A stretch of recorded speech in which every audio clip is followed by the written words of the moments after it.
Today we're going to explore just how the Los Angeles Lakers became one of the most everlasting memes in NBA history. First step, they acquired Russell Westbrook from the— wait a second, nope, sorry, wrong script. We're not talking about the current Lakers team, although they're on their own pathway to becoming a meme. Hashtag keep that same narrative energy when it begins. No, today we're traveling back to February 2015, when the top two movies in theaters were 50 Shades of Grey and a SpongeBob movie I've definitely never heard of. Anyways, as well, the LA Lakers rolled out a lineup that looked like this. Yeah, y'all already know. If you've been around NBA social media for any length of time, I guarantee you've seen this screenshot used as one kind of meme or another. I guarantee it. The meme was taken to another level when somehow, someway, just 5 years after rolling out a trash starting five to end all trash starting fives, the Lakers would win an NBA championship. How did that, what? When I most recently came across this Lakers meme lineup, I decided to do some digging. I mean, maybe that picture, which has been used so much over the years, was photoshopped.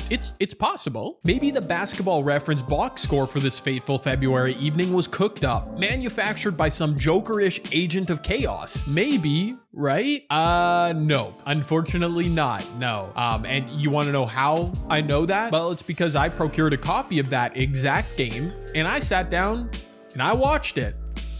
Boy, did I watch it. And now you're gonna have to endure the pain just like me. Sucks to be you. Okay, but first we have to set the stage, because the starting five of Jordan Clarkson, Wayne Ellington, Ryan Kelly, Tariq Black, and Robert Sacre doesn't come together overnight. No, in fact, 3 years prior to this fateful moment in Lakers history, the purple and gold were on their way to a top three finish in the West, led by three All-NBA talents, Pau Gasol, Andrew Bynum, and of course, Kobe Bryant. That core was just 2 seasons removed from an NBA championship in 2010, but flamed out disastrously in both the 11 and 12 playoffs. The latter year resulted in calls to surround Kobe with more help, and to the Lakers' credit, they did just that, or more specifically, they tried to do that. The 2012 offseason is another infamous moment in Lakers history. Despite his cries to end up in Brooklyn, Dwight Howard would get traded in a massive blockbuster to the Lakers. With Bynum the main piece out of LA, he'd land in Philadelphia. Additionally, the Lakers would trade for former MVP Steve Nash, all while retaining Pau, Kobe, and Ron Meta, our World Sandiford piece. I might have got that wrong. What looked good on paper for the Lakers quickly soured as Nash and Gasol battled injury all season long, while Kobe and Dwight battled each other. In a truly iconic stretch towards the end of the 12-13 season, Kobe Bryant would average 30 points a game while playing 44 minutes a night to propel the Lakers into playoff position. That insanely heavy toll, though, came at a cost, as Bryant would tear his Achilles in game 80 of the season. The Lakers would eventually be swept by the Spurs in the playoffs, while Kobe was unfortunately never the same again. At age 34, wrapping up his 17th season, Kobe Bryant was playing like the best player in the NBA. Such a shame how that season ended, man. The depressing end to the season would also carry over into the offseason. Despite the ups and downs, LA still tried to make Dwight Howard a centerpiece of their franchise and offered him a 5-year max contract. The enigmatic D12, though, would say, nah, I'm good, electing to sign in Houston instead, where he had nothing but good times and positive energy playing alongside James Harden. In addition to losing Howard, Steve Nash would play just 15 games in his final NBA season, while Kobe returned from the Achilles injury in early December, only to be sidelined again 6 games later with a season-ending knee injury. The lone saving grace for the Lakers in 13-14 was Pau Gasol, who suited up in 60 games in his final season with the Lakers and averaged a solid 17 and 10 per game. Additionally, because the Lakers had been firmly in win-now mode for the better part of a decade, there was no hope on the horizon. I actually made an entire video looking at the mismanagement of the Lakers specifically during this stretch that you should go check out. But the most pertinent fact from that era that applies to us today: between 2008 and 2013, the Lakers would make just one selection in the first round of the draft, and that pick was Tony Douglas. And that, my good friends, is the map that led us directly to the Declaration of Independence. No, Nick. No, it led us to the 2015 Lakers meme starting lineup.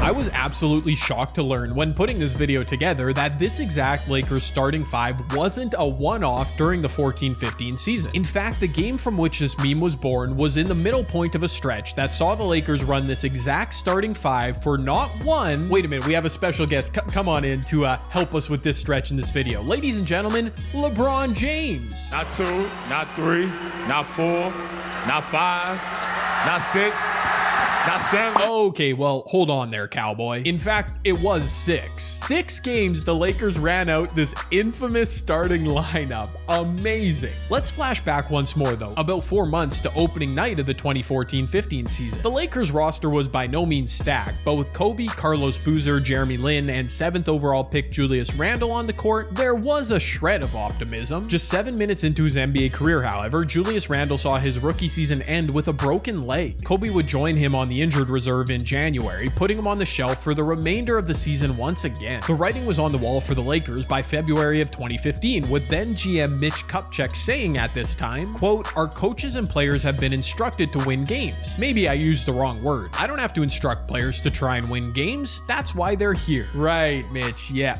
right. I actually think you did mean the word instruct, but not instructing them to win. Nope, quite the opposite. The Lakers were out and out tanking by this point in the season, despite their GM attempting to lie about it, and the worse the Lakers finished, the better. I mean, obviously, but let me explain. The Steve Nash trade from a few years back included 2 first-round picks, the second of which was supposed to convey in 2015. Mercifully, the LA front office had enough brain power to protect that pick, meaning if it was a top 5 pick, the Lakers would keep it. Spoiler alert, the Lakers were so bad during the mid-10s that 2015 pick didn't convey until 2018. Anywho, with Kobe and their prize stud Julius Randle out, the Lakers shed any shame remaining and kept veterans Jeremy Lin, Nick Young, and Carlos Boozer out of the starting lineup to instead roll out starting at point guard. Actually, hold up. Can we cut the music, please? This Lakers team ain't worth risking the copyright claim. The Lakers meme starting 5 was indeed led by rookie Jordan Clarkson, one of the few bright spots during this dark Lakers season. Clarkson was a second-round pick in 2014 and would score 12 points a game en route to making All-Rookie. Journeyman Wayne Ellington started at the 2 and was already playing for his 5th NBA team in just 6 seasons. This was his first of 2 stints with the Lakers, as we know he came back around just last season. Now, Wayne averaged 10 points a game in 14-15 and would go on to eclipse that total 3 more times in his career. That's not bad. But after that starting backcourt, the Lakers seriously ran out a front court of Ryan Kelly, Tariq Black, and Robert Sacre. Please let that sink in, people. Please. Black was a waiver claim of the Lakers from a few months earlier, would start 27 games for LA, and would scrape his way to 7.6 rebounds per game. In 15-16, Tariq would average just 3 and 3 per game in 13 minutes a night, yet was inexplicably given a contract extension. The Lakers were down astronomically. But wait, at least Black hit the 200 games played threshold in the NBA. Same can't be said about the immortal Ryan Kelly. Kelly was a stretch 4 that rose to some notoriety while playing at Duke. He was picked in the second round by the Lakers in 2013. Remember, they had no first round picks at the time, and would represent some degree of hope for the team after averaging 8 points a game as a rookie. But in his sophomore season, despite somehow starting 34 games and playing 24 minutes a night, Kelly would average just 6 points a game on 47% true shooting. His career would flame out then in 2017. And that brings us to an absolute legend. Robert Sacre started at the 5 for the Lakers on this fateful evening. In fact, he started 18 games in total during the season. And while I have nothing but respect for a Canadian icon, Robert Sacre was not a great NBA player. In his 4-year career, Sacre fell just shy of 200 games played, averaged 4 points, 3 rebounds a game, and made over $3 million